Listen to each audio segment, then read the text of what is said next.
Hey guys, it's Divyansh and welcome back to another episode of football daily. और आज का दिन भाई काफ़ी सही रहा। मतलब हमने मैच पहला जो देखा था वो था टॉटनहम वर्सेस एस्टन विला, और उस जर्नी को हमने ख़त्म किया है यहाँ पर डर्बी डी इटालिया यानी कि यूवेंटस वर्सेस इंटर के 1-1 ड्रॉ के साथ। Absolutely amazing. लेकिन भाई बात तो यहाँ पर स्टार की करनी पड़ेगी। भाई किस तरीके से यहाँ पर रॉड्रिगो ने स्क्रीमर मारा है, किस तरीके से यहाँ पर बेलिंगम ने रिकॉर्ड तोड़ा है, किस तरीके से एवर्टन इमोशनल थी लेकिन फिर भी यहाँ पर उनका हार्ट ब्रेक रहा है, किस तरीके से यहाँ पर टॉटनहम में आंगे पोस्टेकोग्लू की जो बॉल है वो अभी भी ब्रेव ही है लेकिन रिजल्ट कहीं ना कहीं फुलिश दिखा रहे हैं। साथ ही अगर हम बात करें यहाँ पर वीवा गार्नाचो की, और क्या डेब्यू हुआ है कोबी माइनो की। सबसे पहले यहाँ पर मैनचेस्टर यूनाइटेड की ही बात कर लेते हैं। अब देखो एवर्टन वर्सेस मैनचेस्टर यूनाइटेड का, वो भी एकदम उसके बाद जब एवर्टन के 10 पॉइंट काट लिए गए, कहीं ना कहीं आप एक्सपेक्ट कर सकते हो कि एवर्टन यहाँ पर काफ़ी इमोशनल, और एक तरीके से आप कह सकते हो जैसे न्यूकासल यूनाइटेड का एक स्टेडियम का एटमॉस्फेयर होता है ना, कि कुछ हटके है, क्योंकि उनके लिए 20 साल बाद चैंपियंस लीग में आना एक स्टोरी क्रिएट करता है, एक एटमॉस्फेयर क्रिएट करता है। और यहीं पर ही एवर्टन के साथ भी सेम स्टोरी थी, बस अच्छी की जगह बुरी थी। भाई यहाँ पर 10 मिनट के मार्क पे उन्होंने लाल एक पैम्पलेट सा निकाला जिसपे करप्ट प्रीमियर लीग लिखा हुआ था। जिस तरीके से उन्होंने एटमॉस्फेयर क्रिएट करा था, एब्सोल्युटली प्रीमियर लीग में मैनचेस्टर यूनाइटेड की परफॉर्मेंस या फिर इस सीजन की अगर हम समराइज की बात करें तो कोई भी आराम से कह सकता है, आराम से एक्सपेक्ट कर सकता है कि ये यूनाइटेड की मेंटालिटी गिरने वाली है। ये यूनाइटेड की परफॉर्मेंस आज शैम्बॉलिक है, और कहीं ना कहीं इस पूरी बस के नीचे यहाँ पर कोबी माइनो भी आ जाएगा, लूक शॉ का रिटर्न भी दब जाएगा, और यहाँ पर मार्शियल रैशफोर्ड तो लगे हाथ पिटेंगे। लेकिन ऐसा हुआ नहीं। अब देखो इसके पीछे जो सबसे बड़ा रीजन है वो है कि स्टार्टिंग के 2 मिनट में ही गार्नाचो ने एक ऐसी बाइसिकल मारी, जो कि मेरे को लगता है कि यहाँ पर बाइसिकल अपने आप में कितनी बढ़िया गोल होता है, कितना बढ़िया अपने आप में एक कह सकते हो कि फुटबॉल का एक ब्यूटीफुल पार्ट है। लेकिन उसने जिस तरीके से उसको एग्जीक्यूट करा है वो काफ़ी टफ था, क्योंकि वो गोल से बहुत दूर था। और खुद उसने प्रेस कॉन्फ्रेंस में कहा कि उसको खुद भी भरोसा नहीं था कि यहाँ पर कैसे उसने वो गोल मारा। लेकिन भाई मेरे लिए तो सीक्वेंस का परफेक्ट तभी हो गया था जब उसने क्रिस्टियानो रोनाल्डो का सेलिब्रेशन करा था। लेकिन एब्सोल्युटली अमेजिंग भाई, उसके बलबूते पे पहले 10 मिनट मैनचेस्टर यूनाइटेड ने बहुत कंट्रोल रखा, पूरी तरीके से गेम स्टेट को कंट्रोल रख रहे थे। और एवर्टन अभी भी अपना फुटहोल्ड बना ही रही थी। उनके पास ऐसा कुछ था नहीं कि वो किस बेसिस में यहाँ पर यूनाइटेड की वीकनेस को ढूंढे, लेकिन उन्होंने ढूंढा। तो ये मैं इसलिए बता रहा हूँ क्योंकि बस उस गोल के बलबूते पे 10 मिनट ही चला यूनाइटेड का जितना चल रहा था। क्योंकि यूनाइटेड ने लास्ट के आधा घंटे की अगर हम बात करें, आधा घंटे 20-25 मिनट जो फर्स्ट हाफ का था, बस गरीमत है कि उन्होंने गोल कंसीड नहीं किया। इसके पीछे यहाँ पर देखो आपको एवर्टन की कहानी को थोड़ा समझना पड़ेगा। पहली चीज़ तो ये थी कि 10 मिनट के मार्क के बाद ही, जैसा मैंने तुमको कहा, कि एटमॉस्फेयर काफ़ी ज़्यादा गर्मा गर्म हो गया था। इससे जहाँ यूनाइटेड के पास एक प्रेशर बन रहा था तो उनको कंजर्वेटिव होने की ज़रूरत थी, वहीं एवर्टन के ऊपर प्रेशर और मोटिवेशन दोनों था कि भाई अब तो आपको चढ़ के खेलना पड़ेगा। वहीं हमको ये नहीं भूलना चाहिए कि यहाँ पर एवर्टन के पास एक अच्छी चीज़ थी, जो कि वो पूरे सीजन उनके समराइज करता है कि वो एक्सजी क्रिएट कर रहे हैं, लेकिन क्लिनिकल तो कोई भी नहीं है। चाहे हम काल्वर्ट लुइन की बात करें, चाहे हम यहाँ पर अगर मैकनील की बात करें, या फिर किसी भी प्लेयर की बात करें, कोई भी यहाँ पर कन्वर्ट नहीं कर पा रहा है। देखो उनकी लॉन्ग बॉल वाली जो थी ना, वो यहाँ पर पहले 10 मिनट में उन्होंने भांप तो लिया था कि यूनाइटेड की मिडफील्ड इतनी टेक्निकली सिक्योर्ड है कि वहाँ पर काम नहीं कर सकते। अभी बात करेंगे कि वहाँ पर कोबी माइन होता तो वो वैसे भी नहीं उस चीज़ को पार कर सकते थे, तो उन्होंने कहा कि क्यों ना यहाँ पर बाईपास ही करें। अच्छा, जब उन्होंने ये चीज़ इंप्लीमेंट करने की कोशिश की तो लगे हाथ उनको ये भी पता चल गया कि वीकनेस भी क्या करनी है।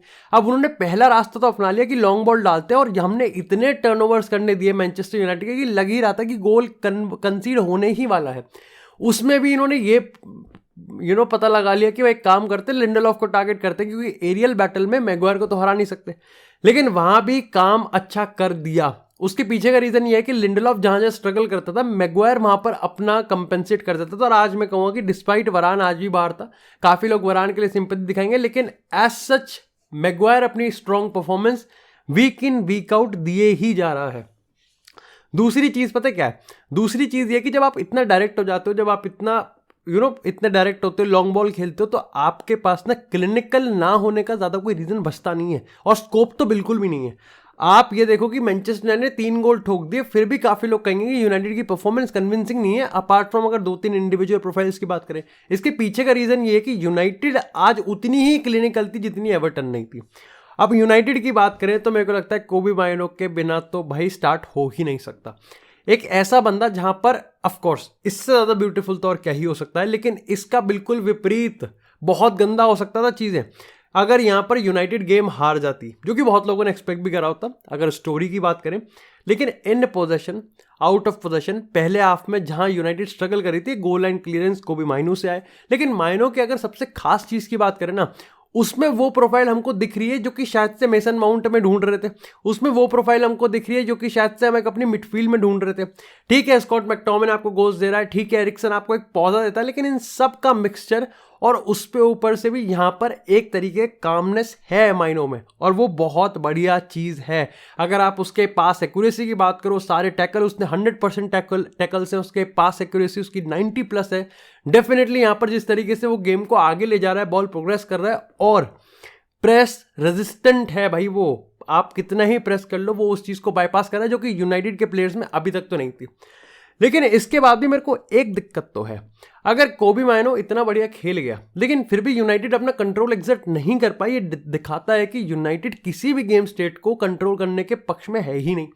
अच्छा, यहाँ पर एक चीज़ मेरे को इस चीज़ की भी तारीफ करनी पड़ेगी कि अगर यूनाइटेड के एक अच्छी चीज़ की बात करें कि उन्होंने इतने इमोशनल तरीके को काफ़ी मैच्योरली गरीमत करके संभाल लिया।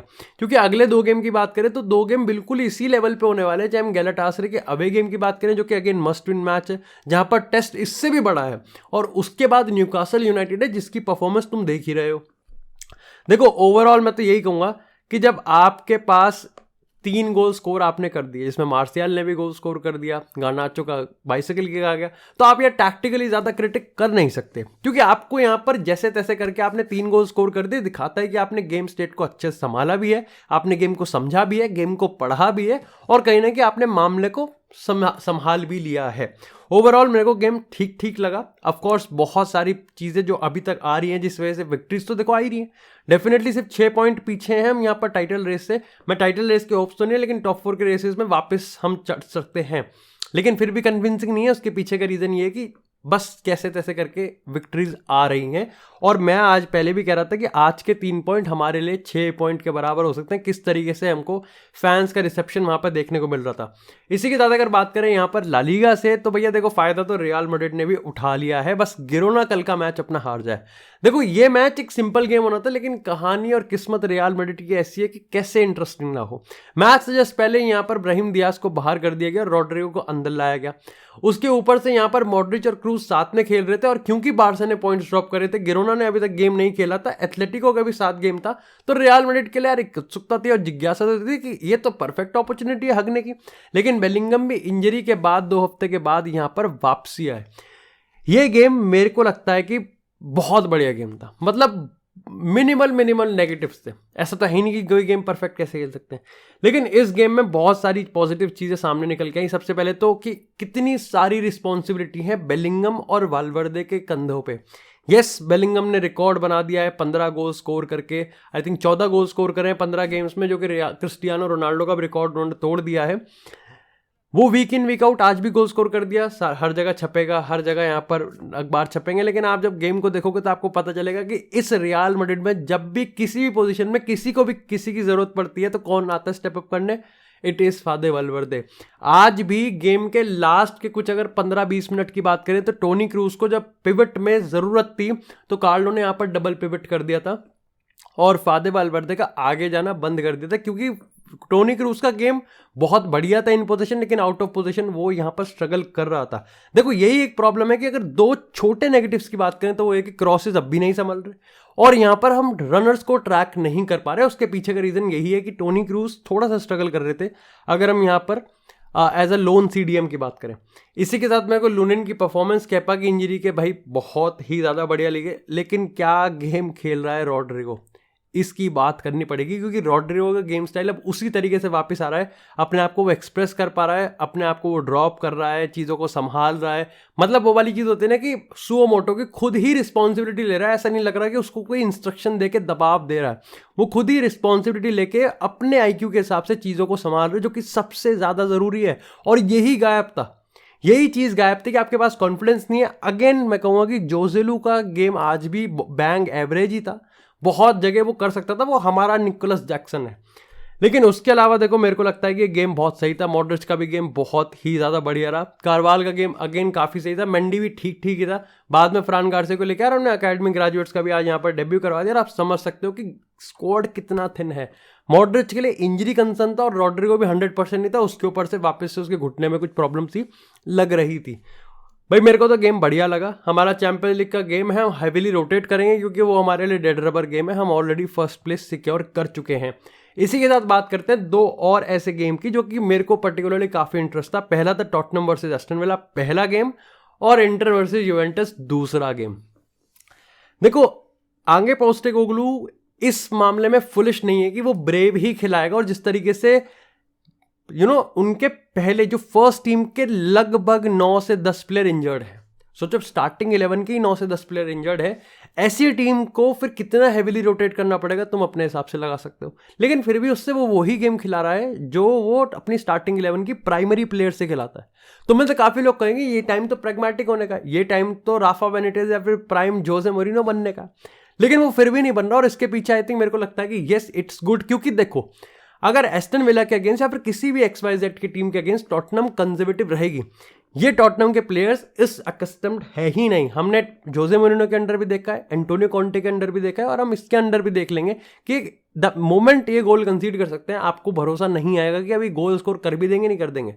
इससे बढ़िया तो ये कि आपके goals कंसीड yes definitely real Madrid वाला है कि अगर आप उसको गोल बचा नहीं सकते तो आउटस्कोर कर दो। यही टॉटनम का है कि टॉटनम का बिल्डअप जिस तरीके से आप गोल कंसीड करोगे नहीं करोगे इस पे बेट नहीं लगा सकते, लेकिन आप गोल स्कोर जरूर करोगे इस पे बेट लगा सकते हो। लेकिन आज कहीं ना कहीं इसका प्राइम एग्जांपल था कि डिस्पाइट यहाँ पर आपका गेम इतना ब्रेव है, और मैं को सही बताऊं तो बहुत एंटरटेनिंग और डोमिनेटिंग फुटबॉल दिखा टॉटनम का। लेकिन फिर भी कुछ छोटी छोटी प्रॉब्लम है जो कि आपको 3 गेम हरवा चुकी है। चाहे चेल्सी की हम चेल्सी वाला वो बेहुदा मजाक की बात करें, चाहे ब्रेंटफोर्ड के हम यहाँ पर आपका गेम स्टेट कंट्रोल ना करने की बात करें, और एस्टन विला के क्लिनिकलनेस से कोप अप ना करने की बात करें। दोनों की अगर मैं बात करूँ तो set piece of course Aston Villa को आप नहीं बीट कर सकते, डिस्पाइट टैक्टिकली यहाँ पर उनाई एमरी काफी रिस्ट्रिक्टेड था, क्योंकि जिस तरीके की वो प्लानिंग करके आया था टॉटनम उस तरीके से खेल ही नहीं थी। वही पेड्रो पोरो यहाँ पर हर जगह घूम रहा है, उडोगी यहाँ पर एक बॉक्स टू बॉक्स मिडफील्डर है। सॉन का गेम बेकार रहा, लेकिन ये जो नंबर 10 खिलाया कुलुसेव्स्की को और जॉनसन को उधर डाल दिया, ये टैक्टिकल ट्रिक भी मेरे को काफ़ी ज़्यादा सही लगा। ऑलमोस्ट काफ़ी सारे चांसेस ऐसे थे जहाँ पर गोल स्कोर हो ही गया था। लेकिन प्रॉब्लम वही है ना कि आपने जिस तरीके से कंसीड किया आप कुछ कर नहीं सकते, क्योंकि आपके वो डिफेंडर्स है ही नहीं प्राइमरी प्लेयर्स। तो कंसीड में प्रॉब्लम नहीं है, प्रॉब्लम इसमें है कि आप अपने चांसेस नहीं ले रहे। अगर वो 4-5 गोल जो इनके ऑफसाइड हो गए अगर वो कन्वर्ट हो जाते तो एस्टन विला हार जाती। लेकिन अगेन आप गोल कंसीड नहीं कर सकते, उसमें आगे पोस्टेकोग्लू हेल्प नहीं कर सकता। भाई सिंपल सी बात है, जो चीज़ वान दे वॉर्ट तो क्रिश्चियन रोमेरो वगैरह में थी वो चीज़ यहाँ पर ये नहीं दे पाएंगे ये प्लेयर्स। और पक्की बात है बेंटनकोर की इंजरी के बाद ही यहाँ पर गेम पलट गया था, काफ़ी पासा पलट चुका था, क्योंकि होइबर्ग बहुत सही है। आप कह सकते हो कि होइबर्ग आपको कंस्ट्रक्ट कर सकता है, हर चीज़ कर सकता है, लेकिन होइबर्ग में प्रॉब्लम है, और वो प्रॉब्लम ये है कि वो पासिंग एंगल्स को अनलॉक नहीं कर सकता। खैर इसी के साथ अब ये देखना पड़ेगा जो फ्री फॉल हो रहा है ये कब तक है, टॉटनम कब तक ऐसे खेल सकती है और कब तक पॉइंट्स लूज करती रहेगी। अभी तक आगे पोस्टेकोग्लू एब्सोल्युटली ब्रिलियंटली इसको मैनेज कर रहा है, उसकी कम्युनिकेशन देखने में बहुत मजा आ रहा है। लेकिन अगला मैनचेस्टर सिटी कैसे संभालने वाले हो। खैर इसी के साथ अगर बात करें यहाँ पर सीरिया में इंटर डर्बी डी इटालिया की, भाई इंटर और जुवेंटस में जमीन आसमान का फर्क था किस तरीके से वो गेम को देख रहे थे, लेकिन 1-1 था, दोनों ने पॉइंट शेयर करे। आप देखो जुवेंटस कंजर्वेटिव थी, ऑपर्चुनिस्टिक होने की कोशिश कर रही थी। मेरे को चिएसा बढ़िया लगा और मेरे को लाहोविच बढ़िया लगा। और इंटर की बात करें तो इंटर यहाँ पर अपने आप को एग्रेसिव दिखा रही थी, उसके 2 कारण है। देखो पहले तो उनका गेम है काफ़ी फ्री फ्लोइंग है, और उसके ऊपर से यहाँ पर शेज़नी पीछे से बॉल डिस्ट्रीब्यूट नहीं कर पाएगा ज़्यादा अच्छे से। ये भी इसका प्राइम एग्जाम्पल है कि क्यों इंटर को अपने आप को इम्पोज करना है। पहले कंसीड कर लिया, लेकिन उसके बाद भी उनमें इतनी कामनेस थी और इतना अपने आप पे भरोसा था कि भाई गोल तो स्कोर कर ही देंगे। ओवरऑल मेरे को डर्बी इटालिया काफ़ी बढ़िया लगा। डेफिनेटली यहाँ पर आप देखो यूवेंटस एक अच्छा यहाँ पर चैलेंज पुटअप कर रही है उनके साथ।